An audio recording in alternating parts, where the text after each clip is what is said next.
Nicholas found the perfect director and co-star to round out an action genre trilogy. I've been a big fan of John Woo, and I really thought Travolta was terrific in Pulp Fiction, so I've been wanting to work with these guys for a while. The experience was everything Nicholas had hoped for.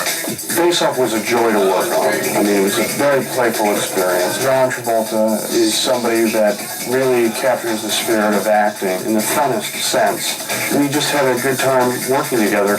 And as he promised, Nicholas totally changed course again in his next film, City of Angels. He played an angel who falls in love with a human woman played by Meg Ryan. Researching the part proved to be a challenge. I had to read books. I couldn't really prepare the way I would normally like to. You can't call an angel up, and say, what's it like? One of the things that I came across was that by some definition, all angels are terrifying, which I thought was interesting.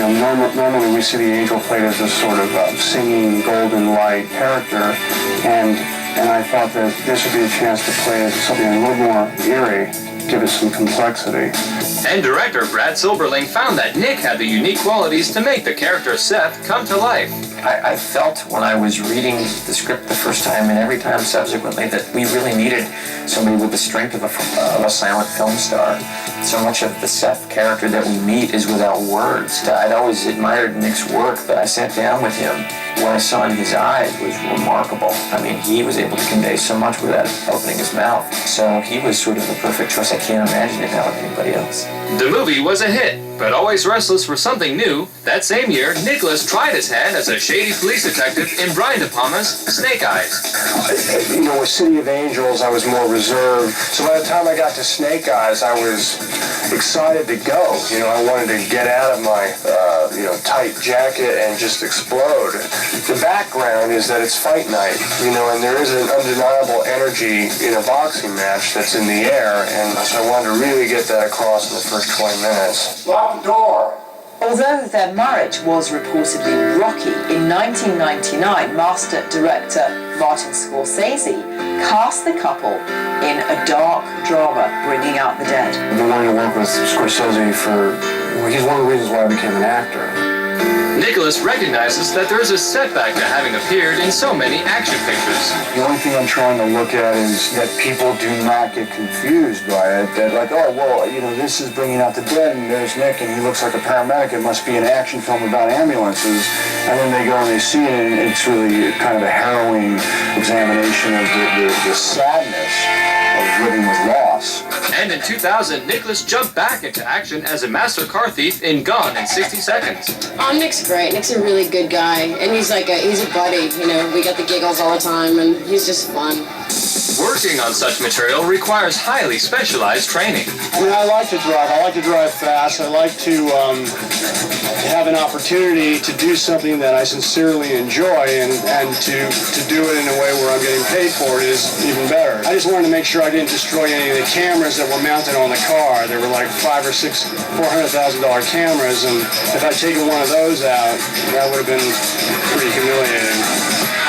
Nicholas and Patricia's marriage was falling apart, which wasn't really surprising because 5 years ago, when they'd actually got married, they hardly knew each other. When you come from an unstable family structure, then frequently, as you mature, you may be looking for that. And when you meet a new person, you may want to lock that into something like a marriage, a relationship, when really what you're trying to do is recreate some structure from your childhood. Nicholas filed divorce papers in 2000, only to retract them. He then filed again a few months later, and the couple were finally divorced in May 2001.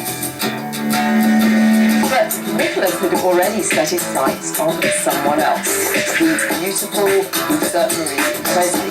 Anyway, after a tempestuous relationship, the two married on August 7th, 2002. Rumour has it that Lisa Marie was none too pleased that her husband was spending so much time with his son being actually a devoted dad. Rumour also has it that he wasn't pleased that she persuaded him to sell some of his prized vintage cars and his precious comic book collection. He said that netted $1.5 million.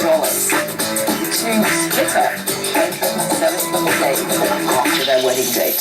In the meantime, the 2002 John Woo period piece Wind Talkers opened with much fanfare. The film told the story of an army sergeant ordered to protect a Navajo code talker. All right, reel and act.